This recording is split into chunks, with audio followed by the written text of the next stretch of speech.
Salut à toi, internaute passionné de voyage et de liberté. En 2021, mon fourgon aménagé Michel a fêté ses 4 ans. Pendant 3 ans, j'ai eu quelques petits tracas mécaniques et aménagement intérieur, mais l'année 2021, ça a été un festival de merde.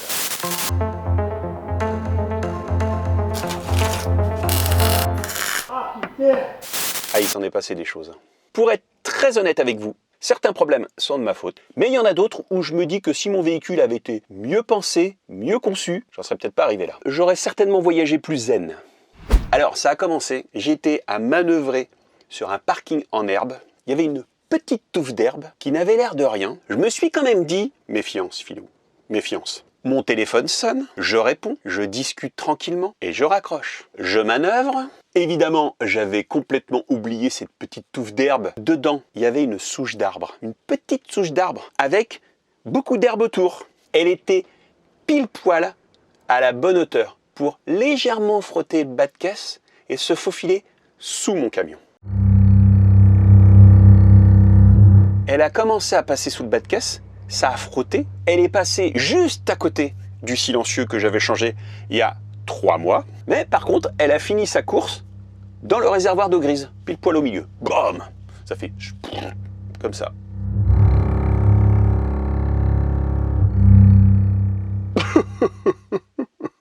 C'est le même bruit parfois que quand tu roules sur une branche, ça frotte contre la tôle. Ça a juste fait ce bruit-là. Alors, pour me dégager, qu'est-ce que j'ai fait? J'ai gonflé mes suspensions à air au maximum, mais ça suffisait pas. J'étais obligé de réabîmer mon bas de caisse. Putain. Il n'y a pas de justice. Il n'y a pas de justice. Heureusement que je roulais pas vite, et heureusement aussi que je l'ai pas pris de face, parce que là, ça aurait été bien relou là. Alors, sur le papier, changer un réservoir, ça coûte pas très cher, et c'est pas très compliqué à faire. Mais, pénurie des matières premières oblige, il n'y a pas de pièces avant des mois. J'ai voulu colmater provisoirement avec des bandes de Sika.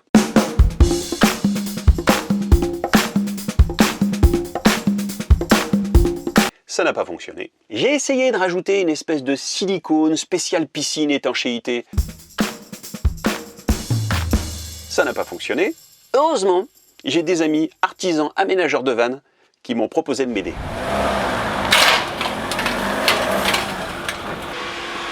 Bonne réparation, Philippe. Qui c'est qui va être puni qui va réparer le réservoir de Philippe?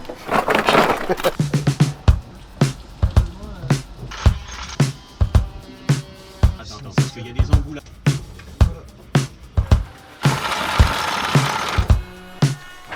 Pour information, chez Van Designer, ils font leur propre réservoir. C'était la première fois qu'ils réparaient un réservoir. Tu penses qu'on va pouvoir le réparer? Bien sûr qu'on va réparer.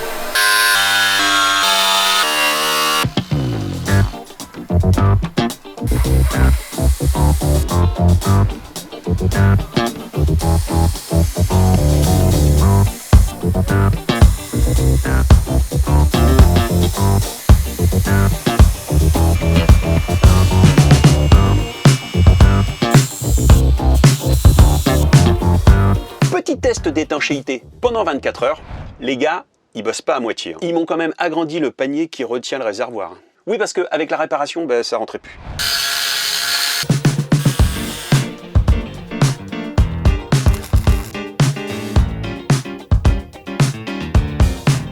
Il est tellement fier du travail. Ah non. C'est pas une belle réparation, mais c'est une réparation efficace. Vous me croirez ou pas, à peine sorti de chez Van Designer, j'ai défoncé mon porte-vélo. Arrivé en pleine nuit sur un spot, il pleuvait, un arbre. Quand ça veut pas, ça veut pas. Bon, ça, j'en parlerai dans une prochaine vidéo. Et puis je vous parlerai aussi de mon Trouma qui m'a lâché. 2021, c'est le grand chelem de la loose. Ça mérite un like, un commentaire, et de vous abonner à la chaîne pour la soutenir. Depuis que j'ai mon fourgon, j'ai toujours senti sous mes pieds que le sol travaillait. En particulier, là, ici, là. Juste là où je me trouve. Là. C'est pas terrible.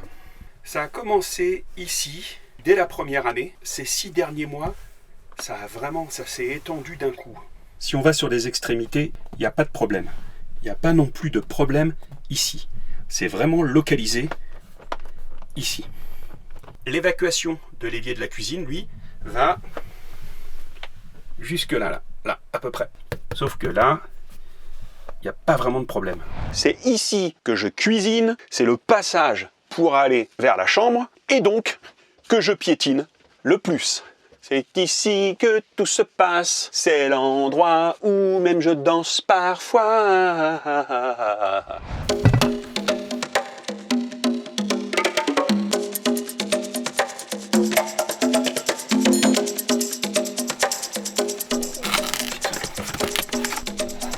C'est un peu la merde.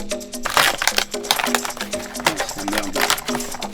Bon, fait chier. Bah, je vais tout dégager, je vais regarder, et puis il va falloir trouver la fuite.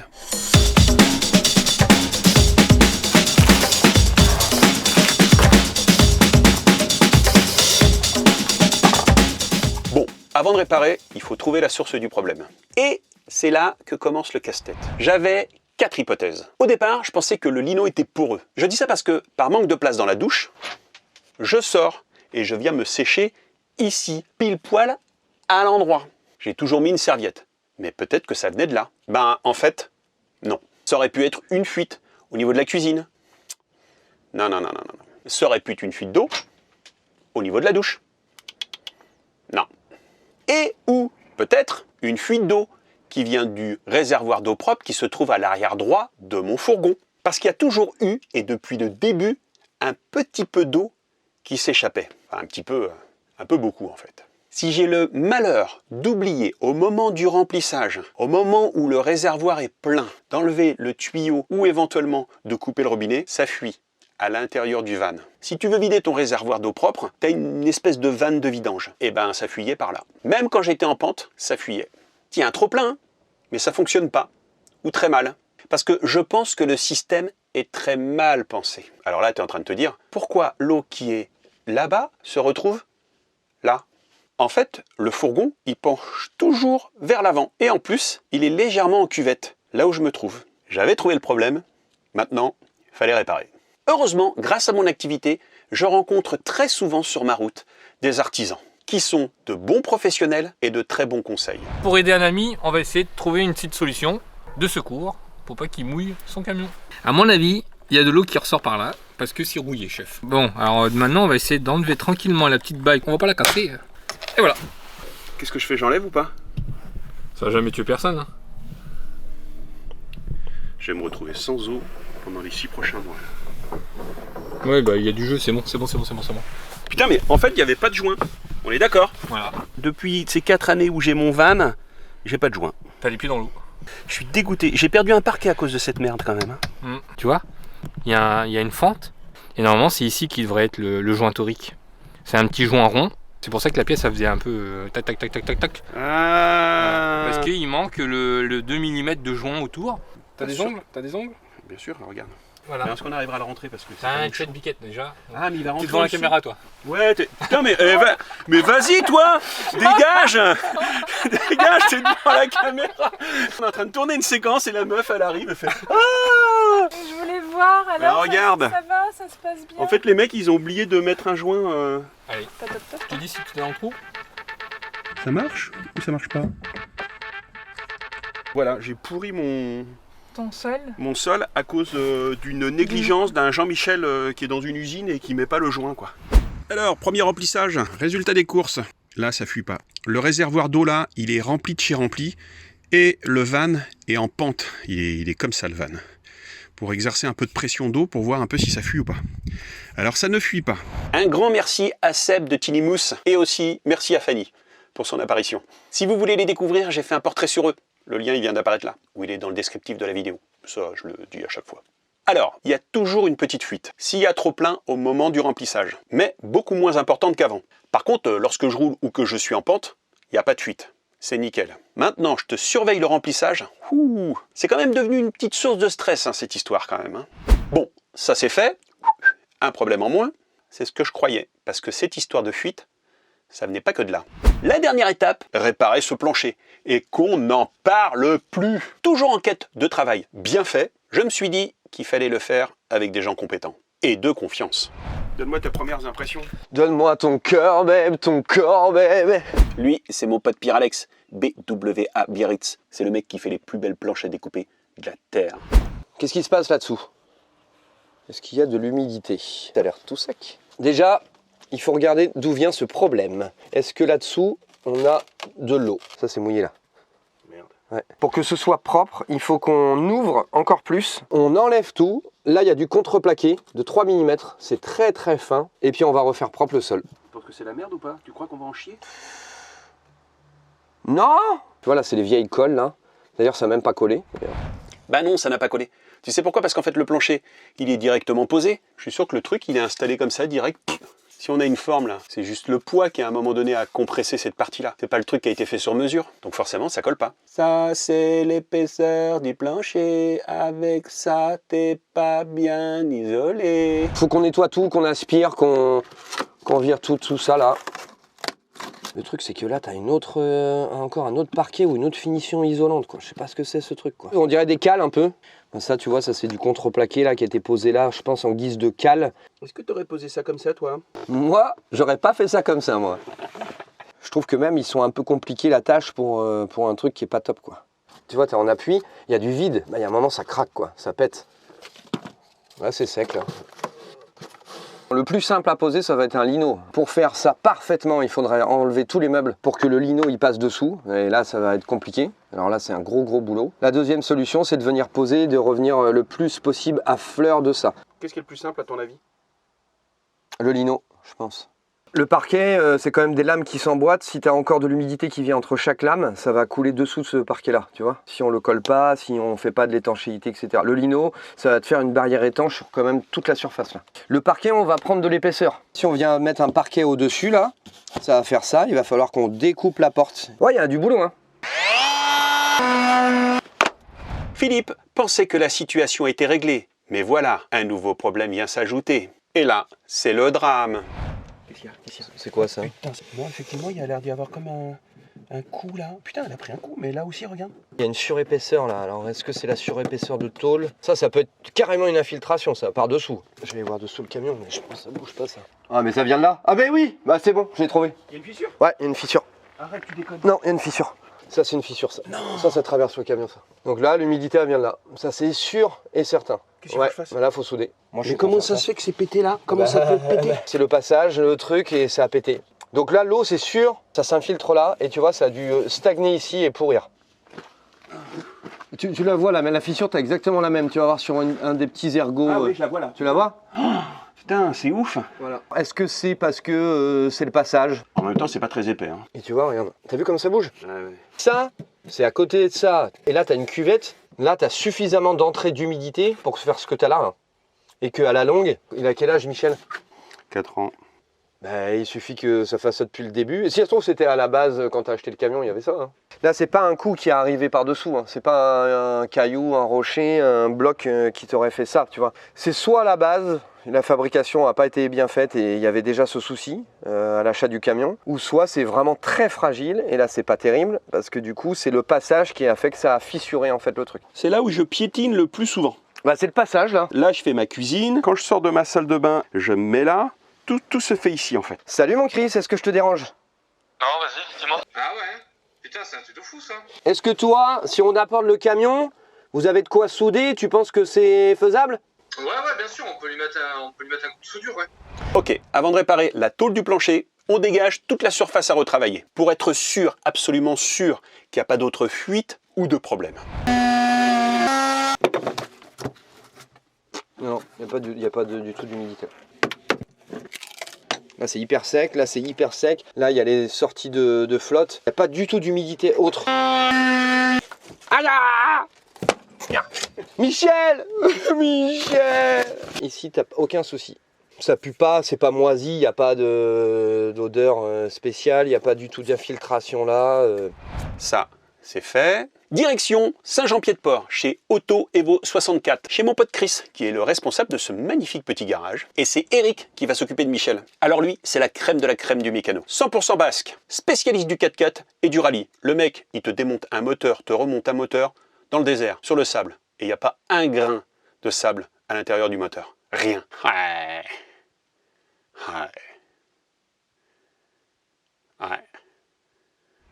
Tintin. T'as déjà vu ça, toi? J'avais vu ça, mais ici, devant. Et pourquoi? Je pense que c'est la qualité de la tôle quoi, qui est trop fine. Hein. Ils ont voulu alléger, mais... À mon avis, la traverse, elle se finit là où c'est pointé, là. Bah, du lourd, hein. Ça se voit, ouais.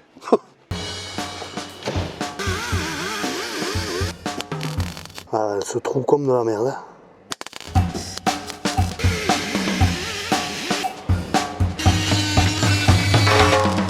Et ouais, c'est entre les deux. Ouais, entre les deux, ouais. Ils disent qu'avec ces alvéoles et puis ça renforce la tôle. Mais bon, là ça casse. Moi je mettrais une plaque ici de 40. Comme ça je le soude ici tout le long. Ici là je lui fous 2 points. Ici pareil. Et là au moins après tu seras tranquille.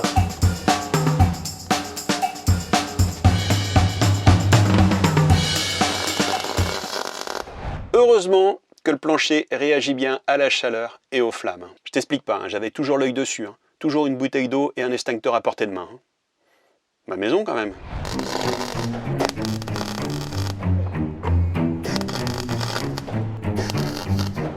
Là, t'as fait plus que ce que j'imaginais, mec. Toi, tu fais pas les choses à moitié, toi. Ah non, quand tu as fait des rallyes, tu sais, tu peux pas faire à moitié. Hein. Si tu as envie de terminer, il faut faire bien. Hein. Pendant 6 ans, rallye des cimes, rallye de l'Icatéré, rallye du Labour.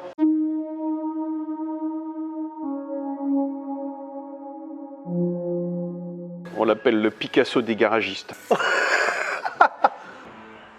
Qu'est-ce que tu en penses? Ouais, j'aurais pas fait ça comme ça. Ah, Au top. Ah, t'as coulé un peu, mais bon, on t'en voudra pas. mais là où il y a coulu, il y a peinture. Hein. Ça va aller, oui, pour passer la frontière. Oui. On peut faire un caisson ici. Ouais, on te fait un caisson si Tu tu vois veux et Ah, tu les peux gars, quoi. faire passer la contrebande, quoi. On sent bien qu'on est au bord de à la frontière espagnole, les gars. Hein. Au bord de la qu'il y a mer. Ouais, merci Eric. Ben de rien. Je peux te dire que maintenant, c'est du costaud. Hein. Encore un grand merci à Auto Evo 64, à Chris et à Eric. Si vous passez du côté Saint-Jean-Pied-de-Port, passez les voir de ma part. Et si vous voulez plus d'informations, dans le descriptif de cette vidéo. Pour la suite, c'était complexe, mais pas si compliqué. Retour chez mon pote Pierre-Alex pour terminer ce plancher. Ou pas.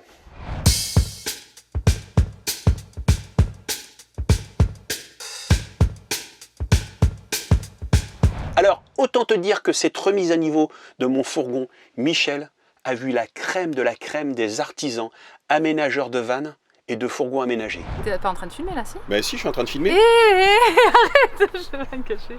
Elle, c'est Elodie, les vanettes. Et toi, tu t'es occupé de quoi, Elodie? Des lattes.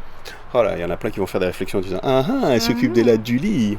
Alors, les images sont faites par Elodie. Elodie, fabricanteuse de vannes, aménagée, artisante. À vous d'envoyer des messages pour savoir si elle s'est filmée ou pas. Philippe de voyage. Tu sais ce qu'on aurait dû faire, c'est enlever le tiroir. À gauche, t'as une toute petite place. On dit pas à gauche, on dit à gauche. On a comblé l'espace avec du liège, imputrescible et, accessoirement, pas trop dégueu pour l'isolation. Et t'as vu que j'ai pas fait un dessin coquin. Du liège, du contreplaqué, le tout collé, avec du poids dessus pendant 12 heures. Reste plus qu'à faire un gabarit et poser le lino. La pose du lino, ça a été long. C'est hyper technique, il y a des angles partout. Faut bien découper, faut bien mettre ça comme il faut. Oh, j'en ai chié.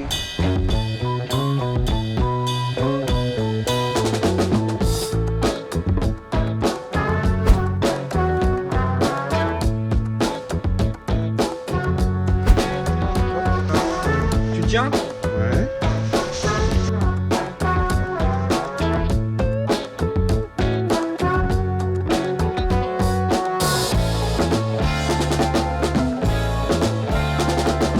Eh ben tu sais quoi? Je suis pas trop mécontent du résultat. Je trouve même que c'est plus joli qu'avant. C'est marrant, j'avais jamais vu mon van de cet angle-là. J'ai mis du silicone transparent tout autour. C'est top parce que ça masque les petits défauts. Et en plus, c'est étanche. Un grand merci encore à Pierre-Alex et à Elodie. Et d'ailleurs à tous les autres artisans qui ont participé à la remise en forme de Michel.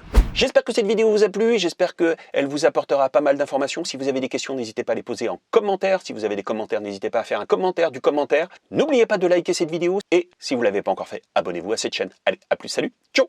Il y a deux catégories de personnes dans la vie.